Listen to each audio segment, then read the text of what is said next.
जागते रहो। किसी ने पूछा निष्ठा, निष्ठा क्या होती है? निष्ठा मतलब अपने जिस मार्ग पे तुम चल रहे हो उस पे तुम्हारा विश्वास। एक सूक्त है, ध्यान से पकड़ना। परमात्मा तक मार्ग नहीं पहुंचाता, परमात्मा तक निष्ठा पहुंचाती है। मार्ग, मार्ग तो है तुम्हारा, लेकिन निष्ठा, निष्ठावान जरूर होना चाहिए, और तुम्हारे ही मार्ग के ऊपर, किसी और के मार्ग पे नहीं। तुम सभी लोग मार्गों के विषय में बात करते हो, और सारे धर्मगुरु वर्णन भी मार्गों का ही करते हैं। यज्ञ करने वाले मूर्ति पूजा का खंडन करते हैं, और मूर्ति पूजा करने वाले देवताओं की पूजा का खंडन करते हैं। ध्यान देना, ये विरोधाभास तुम्हें दिख रहा है। मूर्ति पूजक करने वाले देवताओं की पूजा का खंडन करते हैं, बिल्कुल सही। एक कृष्ण भक्ति संस्था है, वो मूर्ति पूजा तो करते हैं लेकिन देवताओं की पूजा का खंडन करते हैं। हिंदू मुसलमान के मार्ग का खंडन करता है, और मुसलमान हिंदू के मार्ग का खंडन करता है। और मुसलमान हिंदू का तो खंडन करता है और सूफी को भी नहीं स्वीकारता, और जैन जैन का ही खंडन करता है। दिगंबर श्वेतांबर ईसाई ईसाई का खंडन करता है। सभी को अपना मार्ग ठीक लगता है, और अपना ठीक कम लगता है, दूसरे का गलत ज्यादा लगता है। इसके पीछे कारण क्या है? इसके पीछे सभी को एक ही कारण दिखता है कि उसका अपना मार्ग उसे दूर, जहां उसका परमात्मा बैठा है वहां पहुंचा सकता है। लेकिन दूसरे का मार्ग कैसे पहुंचाएगा, कैसे जाएगा इतनी दूर? राह भटक जाएगा। इसलिए मेरा मार्ग, मेरा पंथ, मेरा धर्म, मेरा संप्रदाय, मेरा गुरु, मेरा शास्त्र, यही तो ठीक दिखता है तुम्हें। अगर किसी ध्यानी से पूछो तो कहेगा जिसने ध्यान की गहराइयों को छू लिया है, जिसने स्वयं के भीतर जाकर देखा है, वो कहेगा परमात्मा तो दूर नहीं है। मैं कहता हूं तुम सभी का मार्ग वहां पहुंच सकता है, लेकिन उन मार्गों पर चलने में बहुत दूर मत निकल जाना। उन मार्गों पर चलते हुए स्वयं की ओर मुड़ जाना। परमात्मा दूर नहीं है, स्वयं में ही तो छिपा बैठा है, और तुम उसे दूर खोजने निकल जाते हो और स्वयं से चूक जाते हो। और जिस मार्ग पर तुम चल रहे हो उसी मार्ग पर निष्ठा रखना, लेकिन स्वयं की ओर मुड़ना। लेकिन जिस दिन पहुंचो उस दिन मार्ग भी छोड़ देना। तुम गलती क्या कर रहे हो? तुमने किसी के बताए हुए मार्ग पे चलना आरंभ कर दिया। पहली गलती, वो तुम्हारा मार्ग नहीं।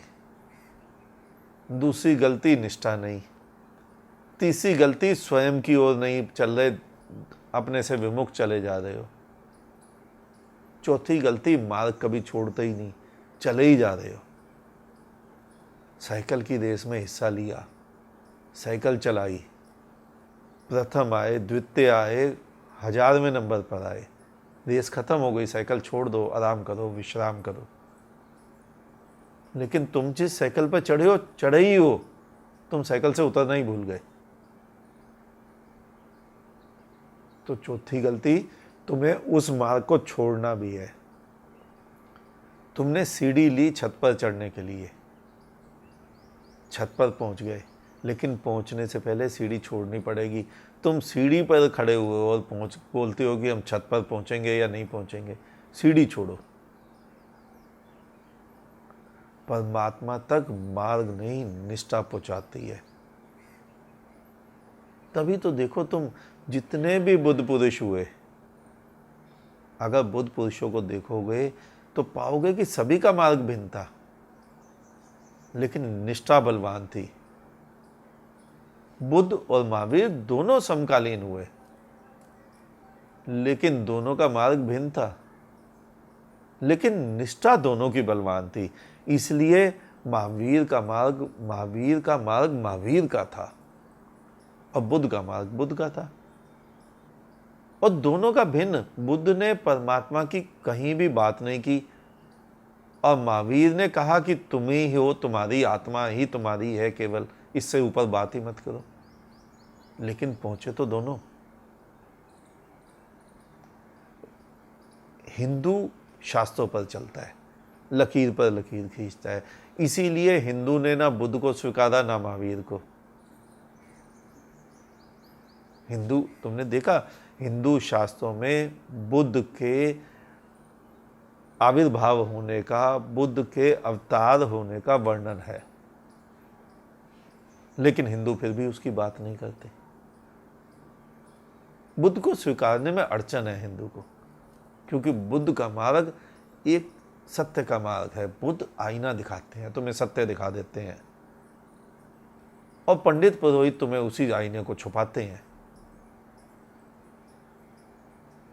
पंडित पुरोहित चाहता है कि तुम उसके आसपास घूमते रहो, उसको पूछते रहो। बुद्धत्व का मार्ग, मैं जिस बुद्धत्व की बात करता हूं वो बौद्ध धर्म नहीं है। बुद्धत्व तुम्हारे बोध का जागरण। तभी तो जिन्होंने बुद्धत्व की बात की, उन लोगों में से जितनों ने आज तक उसे पाया, उतने शायद किसी और धर्म के द्वारा नहीं पा सके। तुम स्वयं दुनिया में देखो तो निष्ठा की आवश्यकता है, मार्ग भिन्न ही होगा। देखो मीरा का मार्ग, सूर का, कबीर का, फरीद का, नानक का, चैतन्य का, सभी का तो भिन्न। लेकिन निष्ठा, अगर निष्ठा बलवती हो तो वो पहुंचाई देती है। दो बातें यहां प्रमुख हैं जो आज लेक्चर हुआ। एक तो ये कि मार्ग स्वयं का हो और स्वयं की ओर मुड़ना हो, दूसरे का मार्ग नहीं, और दूसरा निष्ठा हो। एक और दृष्टांत सुनो। एक पतिव्रता स्त्री का पुत्र मातृ भक्ति करे, या एक उल्टा स्त्री का पुत्र मातृ भक्ति करे। एक पतिव्रता स्त्री का पुत्र मातृ भक्ति करे, या एक उल्टा स्त्री का पुत्र मातृ भक्ति करे, तो दोनों पुत्रों को मातृ भक्ति का फल क्या भिन्न भिन्न मिलेगा? नहीं। मातृ भक्ति के फल के लिए तो निष्ठा की आवश्यकता थी कि मेरी निष्ठा है उसमें। मां की आवश्यकता नहीं थी। मां का सती होना या सती ना होना उसकी आवश्यकता नहीं थी। पतिव्रता स्त्री की भी आवश्यकता नहीं थी। उस पुत्र की निष्ठा मातृ भक्ति में थी, ये आवश्यकता थी। दोनों की मंजिल अलग अलग, लेकिन फल तो एक। इसी प्रकार बुद्ध, महावीर, नानक, जीसस, कबीर, सूर, रविदास, रैदास, सभी का मार्ग भिन्न, मार्ग भी भिन्न, निष्ठा पूरी, पहुंचे एक ही जगह। सभी का मार्ग निष्ठा आवश्यक है।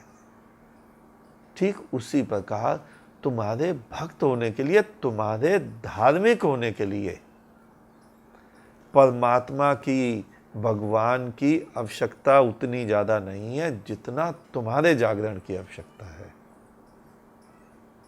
अगर तुम्हारा जागरण है, तुम भगवान की मूर्ति नहीं भी रखते तो तुम पहुंच जाओगे। और तुम्हारा जागरण नहीं है, तुम्हारा बोध नहीं है, तुम्हारी निष्ठा नहीं है, तुम्हारा स्वयं का मार्ग नहीं है, तुम्हारा मार्ग स्वयं की ओर उन्मुख नहीं है, तो जितनी मर्जी मूर्तियां रखो, जितने मर्जी शास्त्र रखो, तुम नहीं पहुंच पाओगे। तुम्हें धार्मिक होने की आवश्यकता है, तुम्हें धर्म की आवश्यकता नहीं है।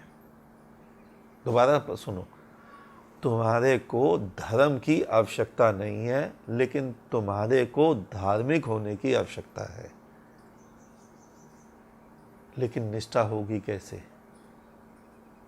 निष्ठा कोई पैतृक संपत्ति नहीं है कि तुम्हें विरासत में मिल जाए।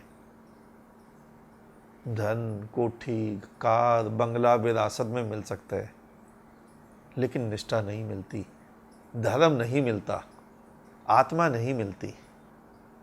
शरीर माता पिता से मिल सकता है, लेकिन आत्मा तुम्हें स्वयं अर्जित करनी होती है। ये जो तुमने शास्त्रों में आत्मा परमात्मा की बातें पढ़ी हुई है ना, ये बिल्कुल बकवास है। अगर आत्मा जन्म से ही तुम्हें मिल जाती तो तुम्हारी आत्मा और बुद्ध की आत्मा में कोई अंतर ही नहीं था।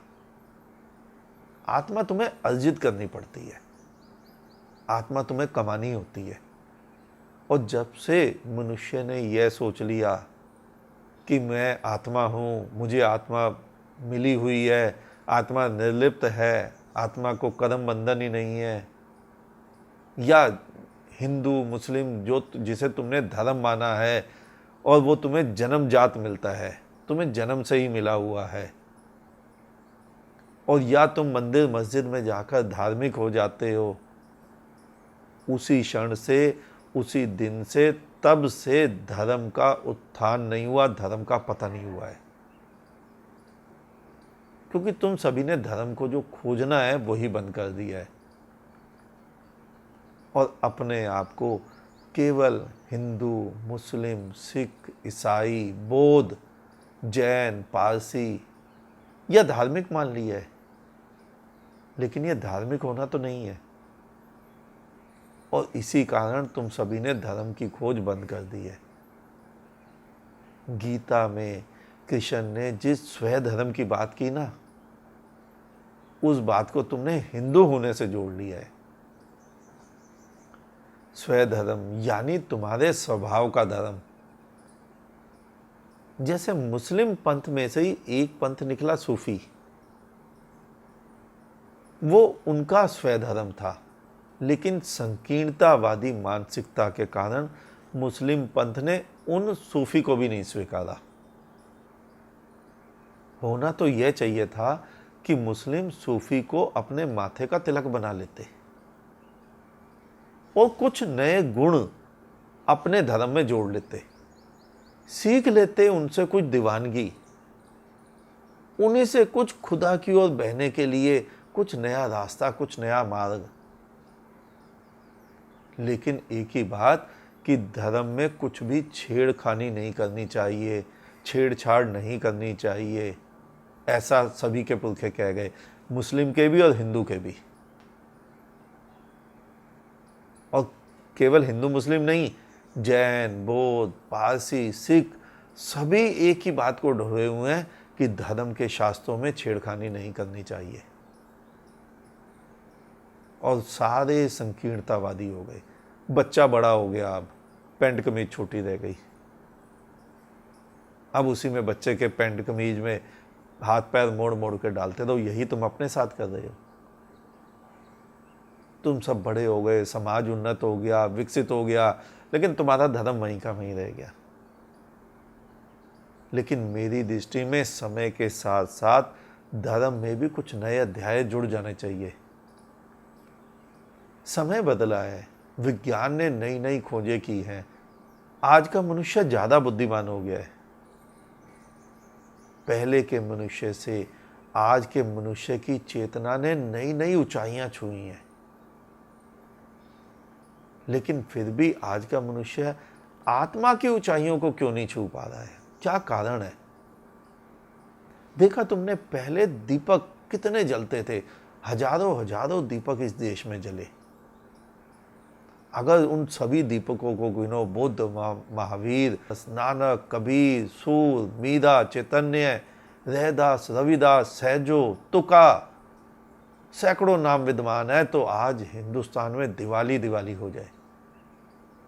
लेकिन अब दूर कहीं दीपक जलता नहीं दिखता, बहुत कम दीपक जलते हैं। जब चेतना का विकास हुआ तो आत्मा कहाँ मर गई? इसके पीछे केवल एक ही कारण है कि सभी ने धर्म को प्रारब्ध पर छोड़ दिया। प्रारब्ध में होगा तो हम धार्मिक हो जाएंगे, प्रारब्ध में होगा तो हमें परमात्मा मिल जाएगा, प्रारब्ध में होगा तो हमें धर्म मिल जाएगा, हम मरेंगे तो हमें वैकुंठ मिल जाएगा, मुक्ति मिल जाएगी, मोक्ष मिल जाएगा। आत्मा अजर अमर है, नैनम छिद्रंती शस्त्राणी नैनम दहती पावका, बस इतने में संतुष्ट हो गए। आत्मा मर नहीं सकती है, आत्मा जन्म से मिलती है, आत्मा निर्लिप्त है। आत्मा की खोज, धर्म की खोज पुरुषार्थ पर होनी चाहिए थी, लेकिन हमने पुरुषार्थ को तो धन के लिए निर्धारित कर लिया और धर्म को प्रारब्ध पर, जन्म पर, अपने पुरखों की विचारधाराओं पर छोड़ दिया। नहीं, धर्म खोजना होगा। अगर मनुष्य को, अपनी आने वाली पीढ़ी को एक नए उन्नत समाज में लेकर जाना है तो हमें धर्म खोजना होगा। इस प्रकार मनुष्य ही आगे नहीं जा पाएगा। आज तक लाखों करोड़ों आदमी, हिंदुओं ने मुसलमानों के मारे, मुसलमानों ने हिंदुओं के मारे धर्म के नाम पर। और खाली हिंदू मुसलमानों ने नहीं, सभी धर्मों ने, चाहे सिख हो, चाहे ईसाई हो, चाहे यहूदी, पारसी, बौद्ध, इस प्रकार की सोच को लेकर तुम चाहते हो कि तुम 1000 साल, 2000 साल, 5000 साल पृथ्वी पर जीवित रह पाएगा मनुष्य? संभव ही नहीं है। धर्म खोजना होगा। और बुद्धिजीवी वर्ग के लिए, संपन्न वर्ग के लिए, धनपतियों के लिए धर्म को खोजना, आत्मा को खोजना सरल काम है, क्योंकि उन्हें समझ आ जाता है। क्या समझ आ जाता है? कि ये जो भी हम धन संपदा इकट्ठी कर रहे हैं, जो भी हम भौतिकता वस्तुएं इकट्ठी कर रहे हैं, इसको पाकर कुछ भी तो नहीं पाया जाता। दोबारा समझो, बुद्धिजीवी वर्ग के लिए, संपन्न वर्ग के लिए, धनपतियों के लिए आत्मा को खोजना, धर्म को खोजना सरल काम है। बनस्पत एक उस व्यक्ति के लिए जो अभी तक ब्रेड बटर में ही लगा है। लेकिन निष्ठा होनी चाहिए, और वो निष्ठा किसी तुम्हारे धर्म पर नहीं, किसी शास्त्र पर नहीं, किसी ग्रंथ पर नहीं, किसी मूर्ति पर नहीं, किसी पुराने पंथ पर नहीं, मुझ पर नहीं, तुम्हारे स्वयं पर होनी चाहिए कि हम पा लेंगे उसको और खोज लेंगे उसको, जिसको पाकर कुछ भी खोजना शेष नहीं रहता। ये निष्ठा चाहिए, और निष्ठा तुम्हें स्वयं पर चाहिए। दूसरे पर निष्ठा करके तुम्हें कुछ नहीं होगा। और तुम करते क्या हो? सारे हिंदू हिंदुत्व पर निष्ठा रखते हैं, और मुस्लिम इस्लाम पर निष्ठा रखते हैं, और सिख सिखिज्म पर निष्ठा रखते हैं, और ईसाई ईसाइयत पर निष्ठा रखते हैं। उससे कुछ भी तो नहीं हो पाया, उससे कुछ हो भी नहीं सकता है। अगर हो सकता होता तो हो गया होता। तुम धार्मिक हो गए होते, तुम जाग गए होते, तुम्हारा जागरण घट गया होता, तुम्हारा बुद्धत्व घट गया होता, तुम्हें परमात्मा दिख गया होता, वो कण कण में बसा परमात्मा तुम्हारे सामने उजागर हो गया होता, वो जर्रे जर्रे में रसा बसा खुदा तुम्हारे सामने आ गया होता। लेकिन नहीं आया, क्योंकि रास्ते गलत हैं। रास्ता स्वयं की ओर होना चाहिए, तुम्हारे रास्ते बाहर की ओर जाते हैं। रास्ता व्यक्ति के लिए होना चाहिए। तुम चलते हो भीड़ वाले रास्ते पर, सारे हिंदू चलेंगे हिंदुत्व के रास्ते पर, कहीं नहीं पहुंचे। सारे मुस्लिम चलेंगे इस्लाम के रास्ते पर, कहीं नहीं पहुंचे। मैंने तुम्हें पहले भी बोला था, इस्लाम, हिंदुत्व ये शब्द हैं, शब्द के अलावा कुछ नहीं है।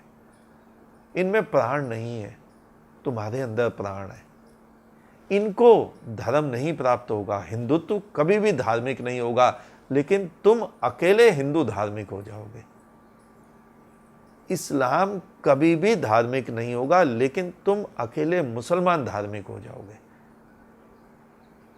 स्वयं की ओर होकर उस मार्ग पर निष्ठा रखकर, अपना मार्ग स्वयं खोजकर और पुराने मार्ग को भूलकर और अपने मार्ग पर जब स्वयं की ओर पहुंच गए तो अपने मार्ग को भी छोड़ना है।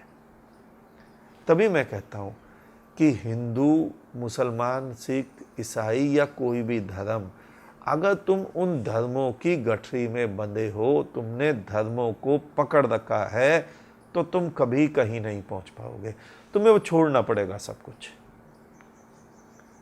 मैं ये नहीं कह रहा हूं कि मुसलमान हिंदू हो जाए या हिंदू मुसलमान हो जाए। हिंदू को भी हिंदू छोड़ना पड़ेगा और मुस्लिम को भी मुस्लिम छोड़ना पड़ेगा अगर उस अल्लाह का दीदार करना है। तुमने देखा सन्यासी, हम सन्यासी किसे कहते हैं?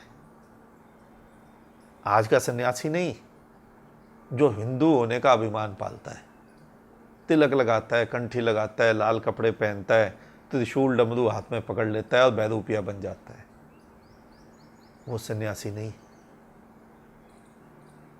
मैंने एक वीडियो पहले भी बनाई थी, सन्यासी फिर भी हिंदू और मुसलमान में से ही फकीर निकलता है और फकीर फिर भी मुसलमान। वो सन्यासी तो उस हिंदुत्व को कब का छोड़ चुका, वो तो सबके लिए सन्यासी हो गया। जिसने घर बार छोड़ा, जिसने अपना सब कुछ त्याग दिया, वो धर्म को पकड़े रह गया। फकीर फिर भी मुसलमान, जो अल्लाह का हो गया वो इस्लाम का कैसे रह गया? वो तो अल्लाह का हो गया। उसका तो अल्लाह और उस फकीर, उन दो के अलावा उसे दुनिया में कोई नज़र ही नहीं आता और हो ही नहीं सकता। और दुनिया नज़र आए तो अल्लाह नज़र नहीं आएगा, तो मुस्लिम कैसे रह गया? तो तुम्हें उसको पाने के लिए हिंदू को भी छोड़ना पड़ेगा और मुसलमान को उसको पाने के लिए इस्लाम को भी छोड़ना पड़ेगा। जब तुम इतनी कुर्बानी अपने लिए देने को तैयार हो जाते हो तब तुम उसे पा जाते हो। और जिस दिन उसको पाते हो फिर वही पंक्ति आ जाती है, जिस दिन उसको पाते हो उस दिन तुम ही नहीं बचते, उस दिन तुम ही समाप्त हो जाते हो। पहले इस्लाम छोड़ा खुदा को पाने के लिए, और जब खुदा मिला तो खुद को भी भूल गए। यही मार्ग है, यही मंजिल है, ऐसे ही जाया जाता है। और तुम्हारे जितने भी व्यक्ति कहते हैं, मैंने अक्सर ऐसे कई मूढ़ महात्माओं को देखा जो स्वयं को सिद्ध कहते हैं, मुझे ये सिद्धि मिल गई, मुझे ये मिल गई। और कोई 10 मूर्खों वाली महाविद्याओं की बात करते हैं, 10 महाविद्याएं सिद्ध हो गई। अरे मूढ़ हो तुम, लोगों को मूढ़ बना रहे हो। तुम्हें कोई सिद्धियां नहीं हुई, ना कोई मिली ना मिलेगी। परमात्मा तुम्हारे काबू में आ जाए, वो अल्लाह जो तुम्हारी मुट्ठी में आ जाए, मूर्खता की बात करते हो। उस अल्लाह के पास जाओगे तो तुम स्वयं ही खो जाओगे, तुम्हारी मैं तिरोहित हो जाएगी, तभी वो मिलेगा। आज इतना ही, शेष किसी और दिन। अंत में तुम्हारे भीतर बैठे परमात्मा को मेरा नमन। तुम सभी जागो, जागते रहो।